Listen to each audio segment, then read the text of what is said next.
Hi folks, so I thought I'd do another kind of tutorial demo gear review kind of video, and I thought it'd be fun this time to take a look at the Novation Ultranova, partly because I just, spoiler alert, really like this synth. There's lots of reasons for this, but the first of which I guess comes down to this kind of really nice compact package it's in. It's super portable, which makes it really convenient if you want to like take this places to jam, or if you want to do like live stuff with it. Obviously it's just really nice compact size, but despite that it maintains these full size keys, which I absolutely love. Because normally what happens with synths in this kind of compact size bracket is they end up with these kind of mini keys, micro keys, whatever you want to call them. And I'm really not a big fan of them because basically I'm just not that good at keyboard to begin with. So as soon as you make the keys smaller, you are just making it exponentially harder for me to play keyboard, basically. So I'm obviously not a fan of that. Despite its small size though, it does have a really versatile, massive kind of range of sounds you can make on this thing, which is the other big reason I like this, of course. You know, you can do basses, you can do really interesting leads, there's a whole scope to do really interesting modulated kind of pad sounds. It's also got arpeggiator sequences, all that sort of good stuff. And just because it's got a huge amount of waveforms to choose from in the oscillators, and it's got a whole heap of modulation options, there's just a ton of flexibility in terms of sounds you can make with it. Which is the other big reason that I like this synth, of course, I guess.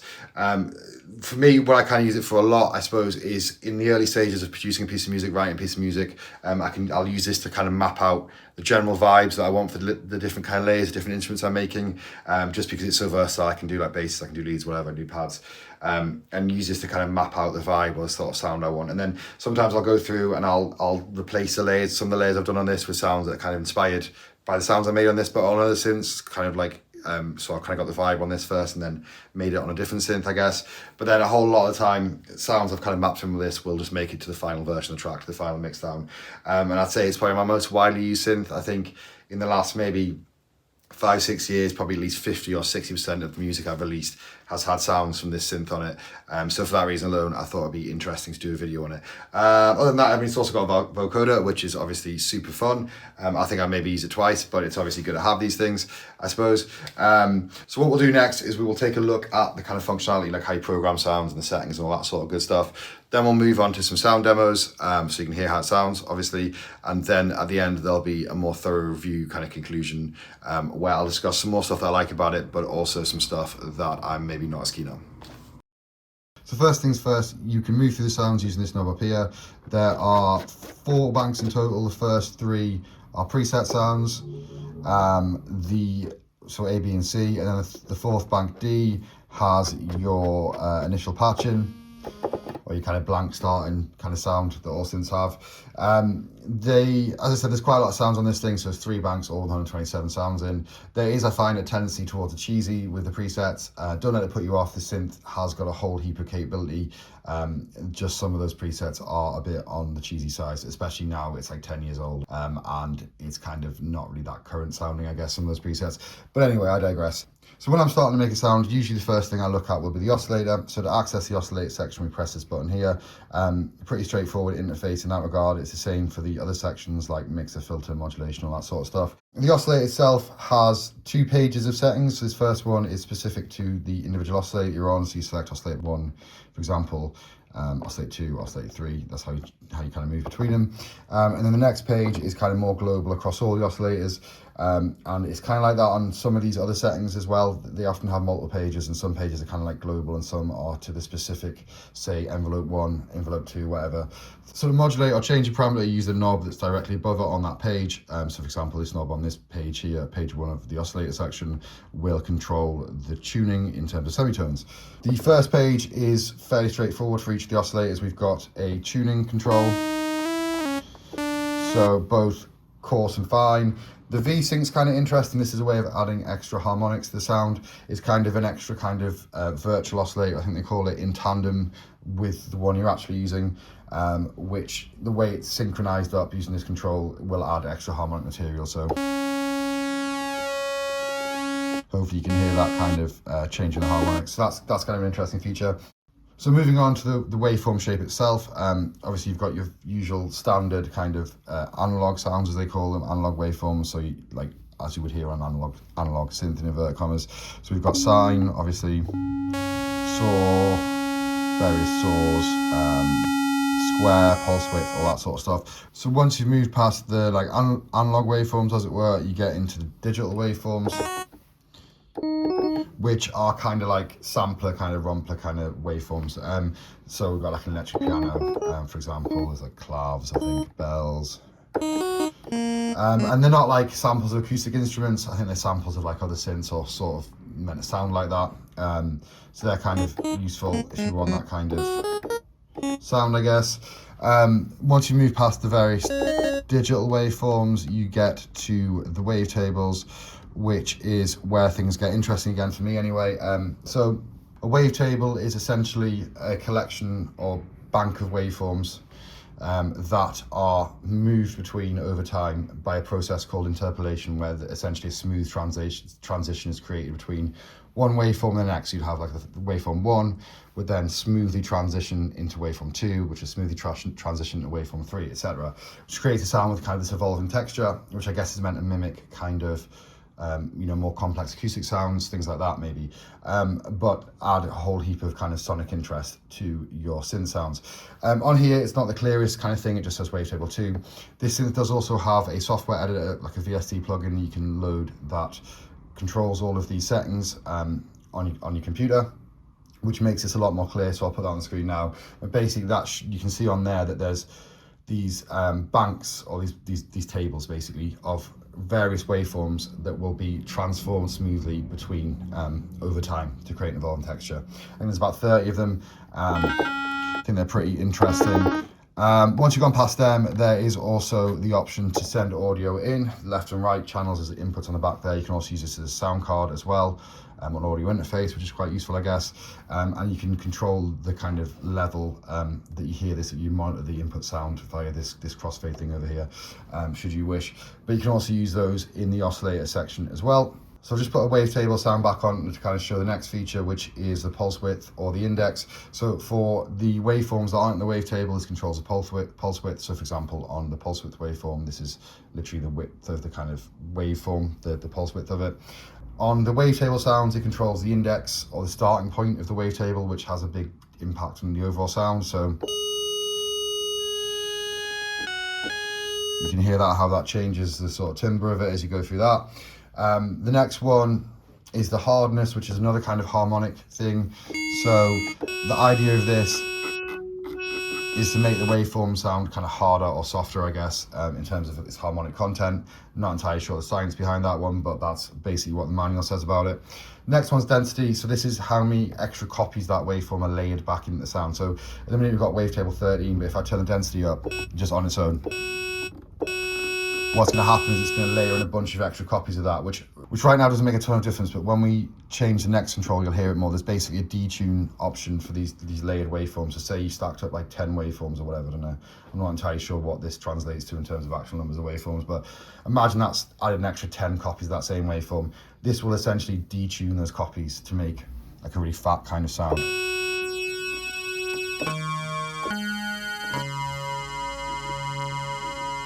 So we can hear it makes that sort of fat inverted commas detuned kind of sound.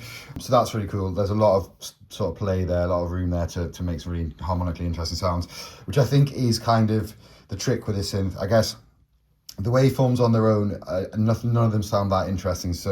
But as soon as you start adding some of this sort of stuff in, you get some quite interesting sounds out of it. So that's the first page of the oscillator, which will be different for each oscillator you're on. So this is the first page for oscillator 1, this is the first page for oscillator 2. You can see that it's obviously different. When you go to the next page though, this is more kind of global settings for across the whole oscillator. So this first one's to do with the pitch bend. So this is kind of like how high the pitch bend will push the sound up when it gets to its maximum travel. So in this case, if it's plus 12 at the top, it goes up a full octave, I guess, and at the bottom it's down a full octave. The next one is to do with the wavetable option. So this is the smoothness of the interpolation between the wave states and the wavetable. So as I said before, there's these multiple waveforms that it moves through over time, and it does this through interpolation, which is a process of translating one number to another number, basically, in a kind of smooth way. And this is just how smooth that is. It doesn't seem to make the most difference to the sound, really. I guess it sounds a bit smoother, a bit like less rough when you're on the higher numbers. But you know, it's one of those, I don't think it makes a huge amount of difference. The next one though, I will admit, took me an embarrassingly long time to figure out. I had this synth maybe, I forgot, I've had it at least 8 years at this point. Because basically this synth, we'll get to it in a sec, has a whole heap of modulation options, like a lot, and like that's kind of its other angle, other than the oscillator being super complicated, I guess. And there's a tendency for the preset patches to use the modulation wheel for things that aren't modulation, so like filter, or for like some of these kind of oscillator harmonic changes and stuff. So by default, a lot of the preset sounds don't have that usual modulator, like vibrato, tremolo thing, or whatever it is you normally get on synths when you push the modulation wheel up and it all goes like wobbly or whatever. And I kind of assumed that was because they expected you to map LFOs to do that, which is something you can do, and some older synths make you do. But what I realized later, or actually very recently, despite doing this for nearly 10 years, is it's this control here. So this control here sets the kind of maximum amount of mod wheel vibrato. So when this is at maximum over here, that's the level it's at. Like this sets that level basically, and this one sets the speed of it. So if I turn this up a bit, you can hear how that's now modulating when it goes up over here, and then this is the rate of that, which, you know, like I say, it took me an embarrassingly long time to figure this out. And this, especially somebody that uses mod wheel a lot for that vibrato thing. Anyway, so that's how you do that. And we've got things like oscillator drift, which is like tuning drift, so I guess to mimic analog synths. We've got phase options. We can set the oscillators to be different phases and stuff like that, I guess, for phasey kind of effects. We've also got this fixed note option, which is basically like a fixed, setting the oscillator to a fixed frequency instead of the keyboard controlling it. I guess, I'm not really sure why you need to do that, but yeah, it's an option. And then also the noise type over here. So often on synths, you'll find that one oscillator, if you want to use noise, you basically have to sacrifice an oscillator to, you know, be able to use noise in a sound. The nice thing about this synth is it's essentially separate, the oscillators, it's in the oscillator section, but you basically set the setting over here, and then when you get into the next bit, which is the mixer, you can then just turn that up alongside the oscillator. So we've got that set to white at the minute. There's a whole heap of other ones, like tons of them. So yeah, that's the noise section. So moving on from there, the next thing to look at is probably the mixer. So this is where we can control the levels of the oscillator. So right now I've got oscillator 1, which is that wavetable we've been playing about, with set to max, and the other 2 are turned off. So if I turn them on,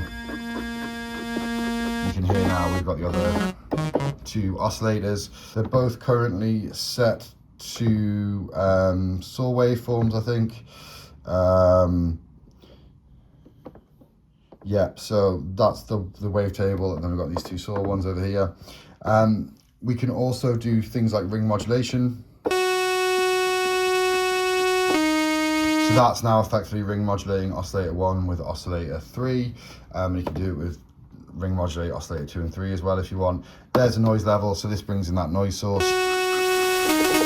And we've also got options to over here to control the the effects send level and the effects when it's like level once it comes back from the effects. So there's 5 effect slots for each sound, and this is a way of controlling, I guess, gain staging them, controlling the levels at which they go in and then come back out of those effects loops. So that's the oscillator section, fairly straightforward, I guess, compared to the amps. Moving on, we have a filter section. There are 2 filters on the synth.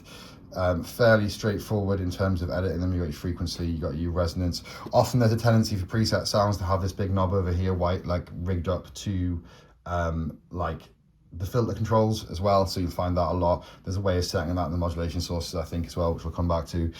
So you got your usual like frequency, resonance controls, that sort of thing. And then you've also got your like keyboard tracking, envelope amount.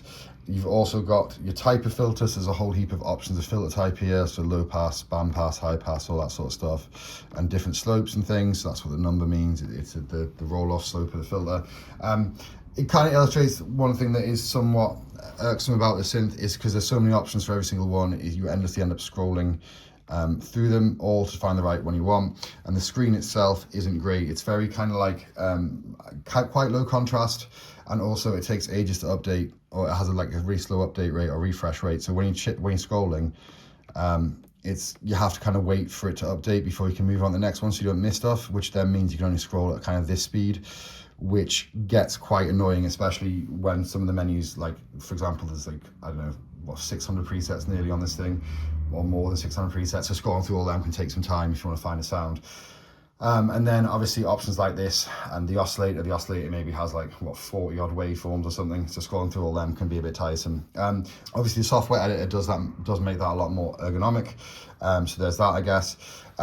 There's also various kind of modeling types like diode, valve, stuff like that, just kind of harmonic modeling kind of stuff. There's also 2 filters you can scroll through or select through here, and there's various ways to route them in terms of like being in parallel and series, stuff like that. I don't ever use them at all. I think I just use like 1 filter on pretty much everything.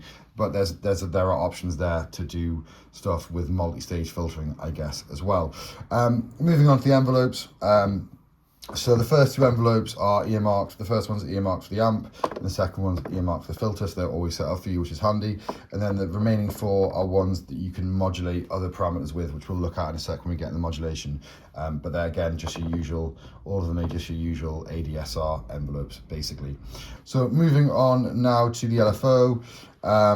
Again, fairly straightforward stuff. There's 3 LFOs you can scroll through here. They all have their usual waveform select options, but also some spicy ones as well. So we've got some random ones, we've got some sample and hold stuff, piano envelope, which I'm somewhat baffled to know what that means, but we'll come back to that in a sec in the modulation section, sorry.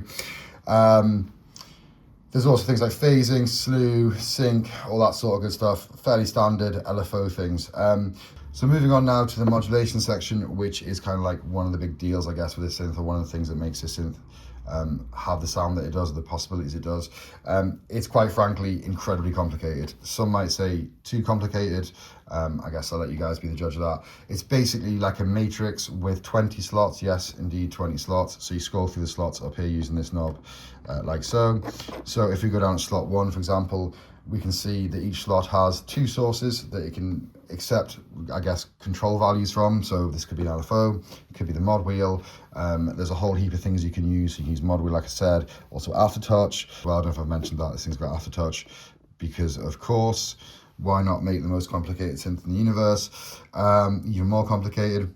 Expression, velocity, a whole heap of the sort of MIDI-based modulation sources. We've also got usual LFOs, and of course our envelopes. So I mentioned there was the 3 extra envelopes, the 4 extra envelopes over here that weren't already earmarked for the filter and the amplitude.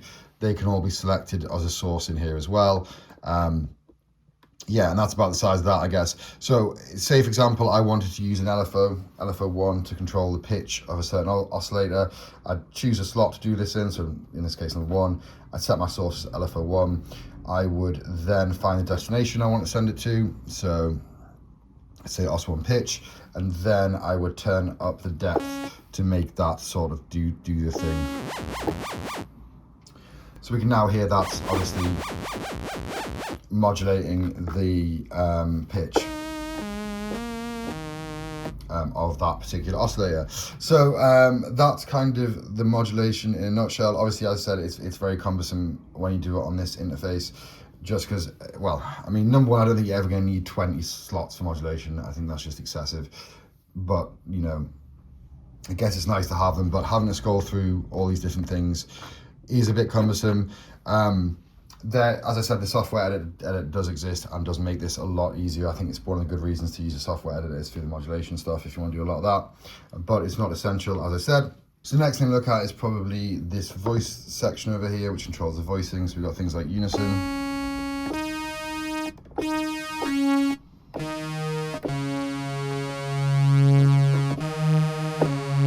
which create that kind of stacked unison detune thing you get on you know, certain analog synths as a way to add quote unquote fatness to your sound. We've also got things like your portamento, time and type and all that sort of stuff, and then also the like poly or mono setting. So basically is a polysynth is a monosynth, which is also super handy to have. So the next thing to look at is probably the effects section. As I said before, it's got 5 slots where you can layer up, stack up lots of effects. And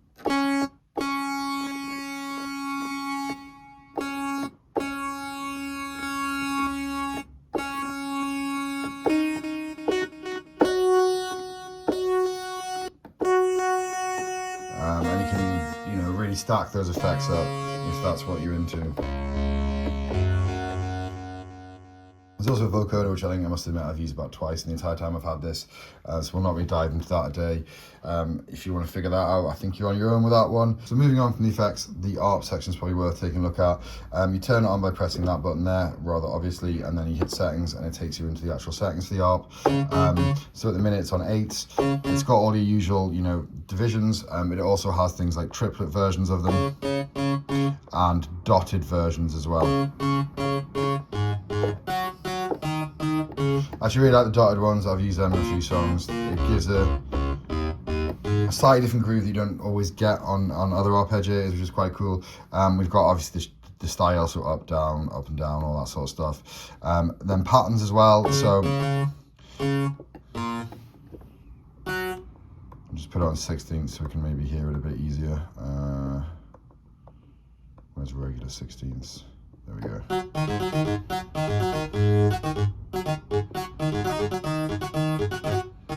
So a whole heap of different patterns there. There's also the gate time of the ARPs. A number of octaves it travels, or all that sort of good stuff.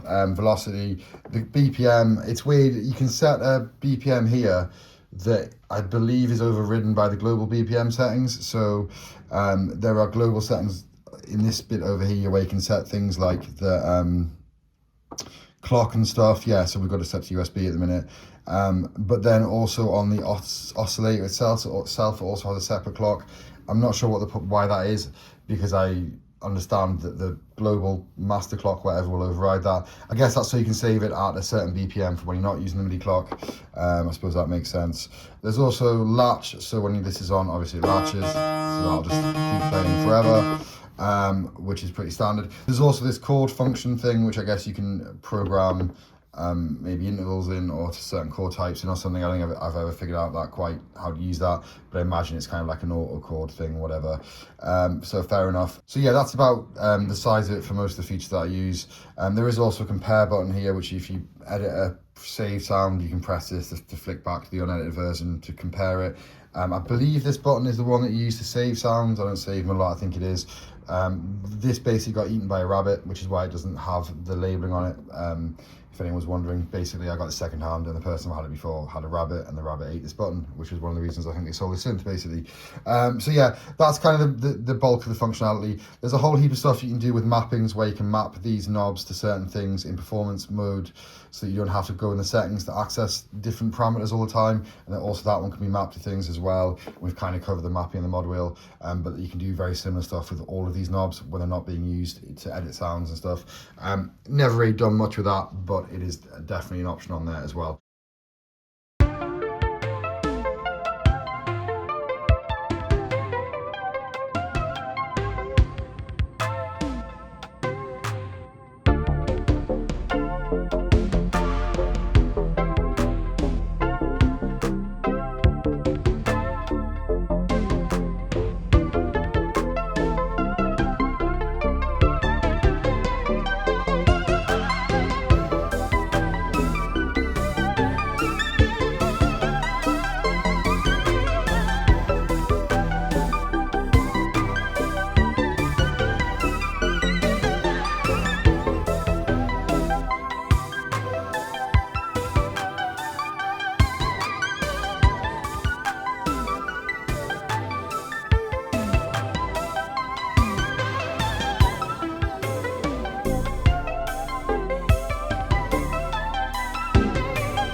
So now we've had a look at the functionality, the basic operation, all that sort of good stuff.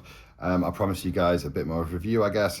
As I said at the start of the video, I absolutely love this synth. I think it's really good, partly because of this really nice compact ergonomic package it's in. The user interface is really nicely laid out, really clear, which hopefully this video has kind of shown you once you get used to the sheer amount of settings there are. Navigating between them is, whilst sometimes it's time consuming, is definitely straightforward. Also, obviously, there's the software editor that does help alleviate some of the issues with that as well, if you're more into doing it that way too. Also, build quality itself is great. I mean, it's all plastic, but it's some really solid plastic. Like this, I've had the synth for I think 8+ years at least, and the guy brought it off had it a year before that. We both gigged it, so it's been gigged a whole bunch. I've taken it around lots of places to do jams, recording sessions, stuff like that. So, you know, it's rock solid. The only thing that I like less about it, I guess, from that perspective, is like the fact they chose to use this rubberized coating on the mod wheels and the knobs, which has a tendency to degrade. They use this a lot in electronics, and it almost always ends up degrading after a sort of this amount of time. It's completely cosmetic. I mean, you can see it on here, it's kind of nasty looking. But if you were really bothered about that, you could get that off with some isopropyl alcohol and a bit of patience. I mean, I've never quite got to that stage yet, but I definitely could. You can see it's quite nasty on the master control as well. These knobs seem less affected. I'm not sure why, maybe because they get handled less, I don't know. But that's quite nasty looking, I guess. Aside from that though, it's been very reliable the entire time I've had it. I've never had any issues with it. It's always worked great. It's still supported by software from the manufacturer. There are Windows 11 drivers for this and Windows 11 versions of the editor VST, which also work really nicely, which is really good to see, considering that I think this has been discontinued now for well over 5 years. So it's good to see that level of support from the manufacturer still. There's also updated firmwares and things like that if you really want to get into that sort of stuff. So other than the kind of practicalities of it, the sound itself is great. As we kind of touched on throughout the video, there's a wide variety of sounds you can do with this, partly because of the way the oscillators are set up with the whole heap of waveforms you can choose from and different types of waveform, and also all those options that add extra harmonic content, and also the sheer amount of routing you can do through this 20 slot modulation matrix that this thing has, which is just insane, to be honest. So that's really good. The thing I like less, I guess, is there's a tendency for the presets to be a little on the cheesy side, I find. So don't let the presets put you off. Part of the reason I think why the presets all sound a bit cheesy to me is that they use too many effects on them. There are 5 effect slots, and for some reason the sound designers who make the presets feel like they should use every single effect slot with a ton of effect on it, basically, which to me just makes things sound a bit cheesy. But that's easy enough fix. You can take the effects off, and when you're making your own sounds, obviously you don't have to use them. The arpeggiator section is really good. I really like the option for the dotted length notes, which you don't always see on synths. Hardware synths especially, I guess. It adds a really interesting kind of groove to things, and I've used it on a few tracks for my band Badger. I sort of jokingly referred to it as the Badger groove for a while, because we used it on a few tracks. There's also a bunch of, like, outside of the normal oscillator stuff, up and down and all that sort of stuff, there's a bunch of patterns and things, which also expands the capabilities a bunch as well. Oh, the other thing I haven't really touched on in this video is that you can also use the thing as a sound card. It's got 2 channels in, and you do 2 channels in and then 2 channels out with a synth in the door, which I find super useful. It's in live setups, it means you don't necessarily have to take a separate sound card if you're just using this on a laptop, which I found useful. The same thing for jams, and also it's helped me out a few times when I forgot my actual sound card or my actual audio interface, and I've just been able to use this instead. So I think that's a nice and somewhat underrated feature. It also means that you can record the audio straight into your DAW from the synth without having to go through, like, you know, the analog output and then into another sound card, which I guess has some sound quality benefits, and also interfaces nicely with the VST app as well. Not something I use a ton these days, but again, it's very handy. It's also quite handy, say if you want a really minimal setup and you want to sort of jam, you don't want to go to your studio or use a kind of big setup, you just want to use like a laptop and one piece of equipment. It means you can do that with this because it's its own audio interface as well as it's as a synth. So that's really cool, I always think. I think that about covers it. I mean, I guess the only thing that I find it a bit more cumbersome when using a synth is just because of the sheer amount of options it has, having to go through like the equivalent of, like, I don't know, 40 odd oscillators to find one oscillator. That it kind of almost has too many options for when you're using it without the software editor. Same with the modulation, having these 20 different modulation slots, all of which have like 5 or 6 parameters associated with them. That coupled with the fact that the screen to be honest, isn't the nicest. It isn't the most clearest, high definition, brightest screen ever. And the fact that when you, the refresh rate on the screen, to be honest, isn't great. So when you turn a setting on a knob, you kind of have to wait for the screen to kind of refresh and catch up, which makes scrolling slower. So again, when you add that, the fact that some of these options maybe have 50 different things to scroll through, that can make things a bit time consuming. I mean, that could, I guess, be an age thing. I have had a few people online also saying the screens on their Novations suck. I honestly can't remember if it's always sucked or if that's like an age thing, but to be honest, it's always felt like it sucked, I think, since I've had it. I have noticed in the past that if you run it on the DC power adapter rather than just on USB power, like I've got it going on right now, you know, I think the screen's a bit brighter, so maybe that's like a power conservation thing, I don't know. But that's one of the other drawbacks about this, I guess, is the screen. Maybe there's some aftermarket screens you can get that make that better, but that, I guess, is one limitation. Realistically though, basically my only objections here are essentially the rubberized coating, the fact that it's possibly too complicated sometimes, and the fact that the screen's not the clearest at times, it can slow you down a bit. Is really not bad, you know, as kind of negative points in review. It's just a really good synth, and to be honest, I couldn't really recommend it enough. Like I said earlier in the video, it's probably my most used synth. It's about the most versatile synth I've ever owned. Like some people have this idea that synths should be able to do any sound, but we all know that realistically they don't. They sort of have their own lanes. This guy is about as close as it comes to being a true all-rounder as I think it gets with synths. So anyway, yeah, great little synth. Hope you guys enjoyed the video. I'll try and do another one of these soon. I'm thinking maybe do the Roland SH201, but if you guys have got any other suggestions of gear that you know I've got that you want me to do a video on, do let me know in the comments. And if you've made it this far, thanks for watching, I really appreciate that. And if you like the video, obviously please try and remember to like and subscribe if you want to see some more. But thanks very much, guys. I shall catch you in the next video.